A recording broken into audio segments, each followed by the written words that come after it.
Jessica thought she had finally found her dream man, as she shared the news about someone she had a crush on at the office, but the next day she received an invitation to his wedding. She felt disappointed and went home heartbroken. "No man has ever asked me out," she asked her mother.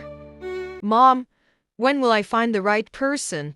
Am I not beautiful enough?" Her mother smiled and said, "My daughter, you are beautiful and intelligent. You are a woman every man would love to have as a wife. I want you to trust God. He knows the right person for you, and I am certain that He will bring him."